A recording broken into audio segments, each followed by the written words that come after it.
Ethan didn't sleep well. Every creak of the boat sounded like something climbing aboard. Every splash made him grip the wooden spear beside his bed. When dawn finally arrived, the endless blue ocean looked almost peaceful again. "Yesterday I almost got eaten by a monster," he muttered while stretching. "Today has to be better." The system answered immediately. Daily quest: catch 10 fish. Collect 30 units of floating materials. Travel 20 kilometers, rewards. 80 survival points, random common blueprint. 500 experience. Reasonable. His stomach growled.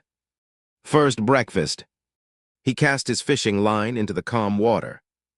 Almost instantly, something bit already. He pulled with all his strength. The fish wasn't large, but it fought fiercely.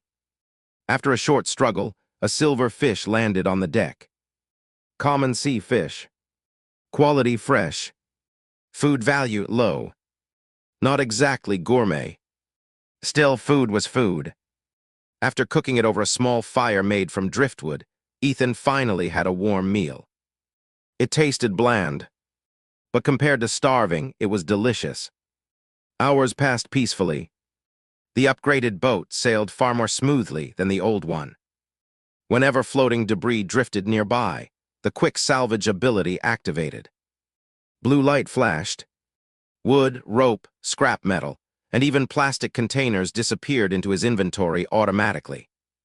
Best upgrade ever. By noon, Ethan had nearly completed his daily quest. Then something appeared on the horizon. A vertical shape. At first he assumed it was another illusion caused by the heat. But it grew larger, taller, wider. That's impossible. It wasn't an island. It couldn't be. As he approached, Ethan realized what he was seeing. Ships. Thousands of them. Cargo ships. Cruise liners.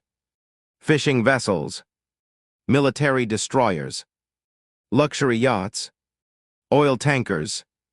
Entire fleets had been chained together into a single floating continent. Bridges connected deck to deck. Massive windmills spun lazily in the breeze. Solar panels glittered under the sun. Gardens grew atop old shipping containers. Smoke rose from chimneys. Children laughed. People. Actual people. Ethan's eyes widened. I found civilization. The system chimed. Location discovered. Arkhaven, the largest floating city in the Eastern Ocean. Population, 124,783. Danger level. Safe zone. Relief flooded through him. He wasn't alone. As he sailed closer, guards standing on a steel platform spotted him. One raised a flag. Another lifted binoculars. A loudspeaker crackled. Unknown vessel approaching. State your identity. Ethan blinked. I'm Ethan. Silence. The guards looked at one another. One of them sighed. He's another drifter. A rope bridge lowered toward his boat. Welcome to Arkhaven. Instead, they looked sympathetic. An older woman handed him warm bread. You survived your first week. First 2 days. She nearly dropped the bread. You've only been here 2 days. Yeah. She stared. That's. She shook her head. Never mind. Soon Ethan found himself inside a large office built from the bridge of an old cruise ship. Behind a steel desk sat a broad-shouldered man with silver hair. The system identified him. Captain Roland Level, 82, leader of Arkhaven, friendly. Roland folded his hands. So, you're a drifter. Ethan frowned. A what? Roland seemed surprised. The system didn't tell you. It tells me plenty. But not that. The captain sighed. It never explains everything. He stood and walked toward a giant window overlooking the ocean.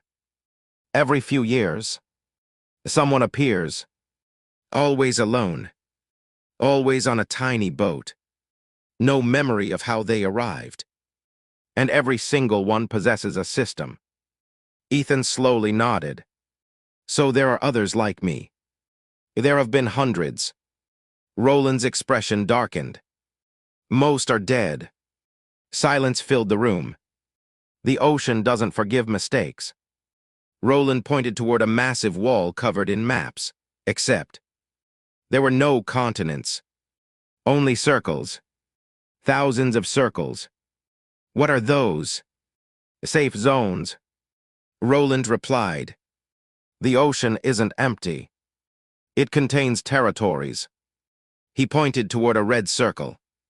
Leviathans. Another pirates. Another sea kings. Another storm belts. Finally, he pointed toward a massive black region. Ethan felt cold just looking at it. No ship enters there. Why? Roland didn't answer immediately. Instead, he quietly said, because that's where the world boss sleeps. The room fell silent. Even the officers nearby stopped working. One whispered a prayer. Roland finally turned back toward Ethan. You've probably noticed. Monsters have levels. Ethan nodded. Then understand this. The strongest hunter in Arkhaven. He tapped his own chest. Is level 82. The weakest world boss. He paused. Is level 1000. Ethan stared. You're joking. I wish I were. A system notification suddenly appeared before Ethan. Main quest updated becomes strong enough to challenge the ocean. Current progress level 3/. Boat tier 1/20 world bosses defeated. 0/7 reward. Return home. Ethan read the final line 3 times. His heartbeat quickened. Return it home. For the first time since arriving in this endless ocean, he finally had a goal. Not just survival. A way back to Earth. But before he could ask Roland another question, alarms blared throughout Arkhaven. People froze. Guards rushed toward the outer walls. Children were hurried indoors. Roland's face became grim. That sound. He grabbed a harpoon taller than Ethan. Means were under attack. A lookout's terrified voice echoed across the city. Shadow approaching from below. Massive contact. Estimated size. The man stopped speaking. His face turned pale. 500 meters. The ocean surrounding Arkhaven began to rise, as though something unimaginably large was pushing upward from the depths.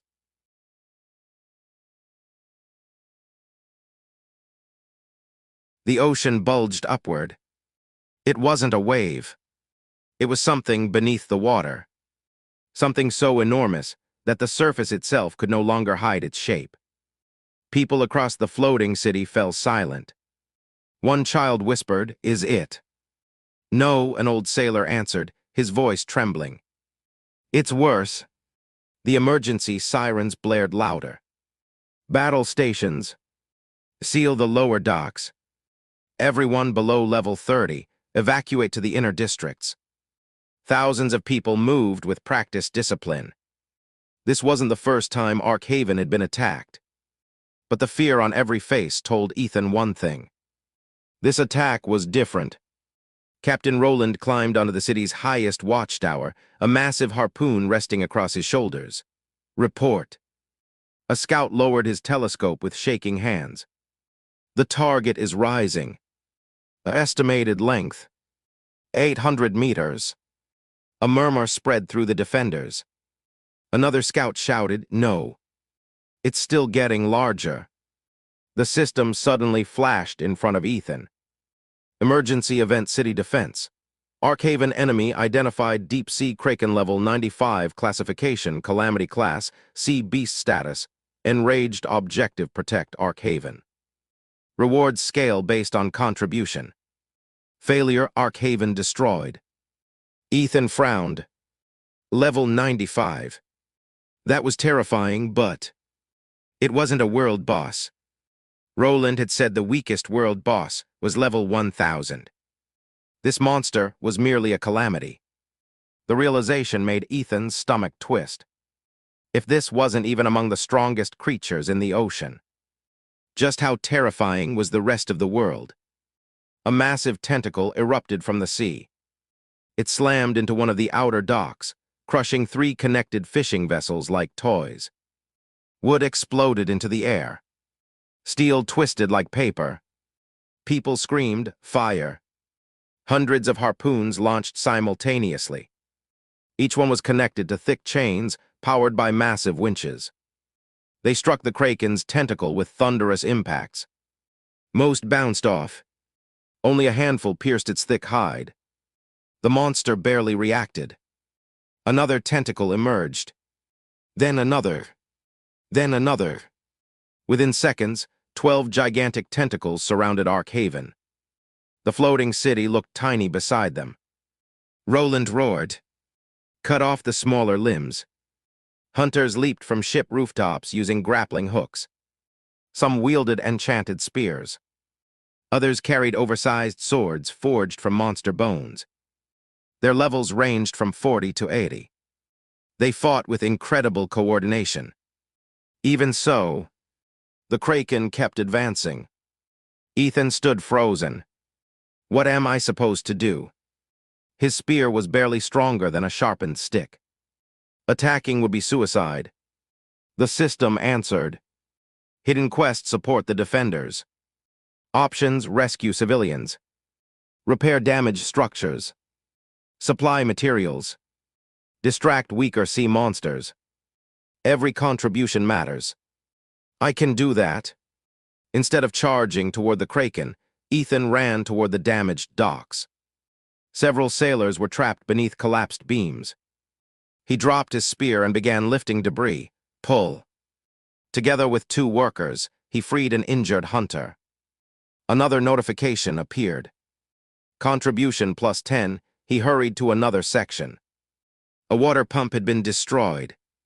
Without it, several fires spread across nearby ships. Ethan opened his inventory. He had accumulated dozens of wooden planks and scrap metal. Can I use these? Materials accepted. Repair initiated. Blue light covered the damaged structure. Within seconds, broken beams reassembled themselves. The dock stabilized. Nearby workers stared. You have a builder skill, I guess. One of them laughed.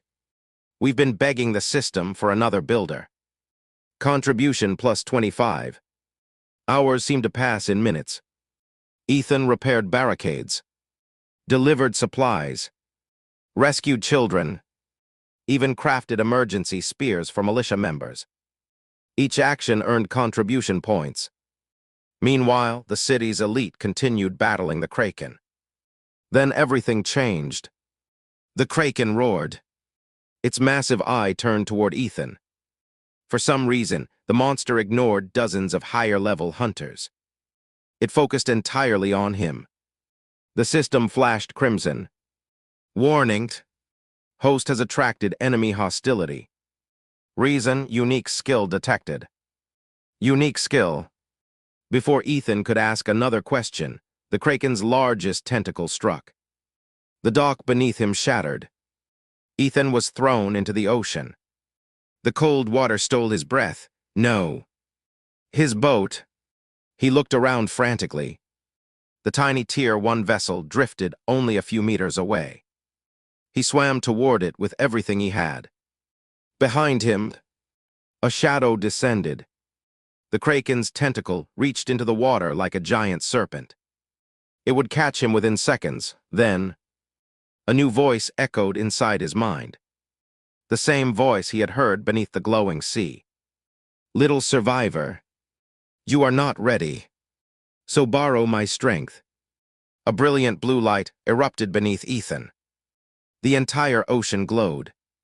Every fish within hundreds of meters changed direction simultaneously. Thousands, millions, a living river of fish surged toward Arkhaven. The kraken hesitated. For the first time since the battle began. It looked afraid. The system exploded with notifications. Unknown authority detected. Divine blessing received. Title unlocked, chosen of the ocean effects. Authority level restricted. Captain Roland's eyes widened. He looked directly at Ethan. Impossible. One of the city elders dropped to his knees. The sea has chosen someone. Far below the surface, where sunlight could never reach, a pair of colossal sapphire eyes slowly opened. Unlike the kraken's eyes, these were ancient, calm, powerful. A voice echoed through the deepest parts of the ocean. The ocean's game has begun once more. The ocean still holds many secrets. Subscribe and ring the notification bell to continue Ethan's journey. The next chapter is coming soon.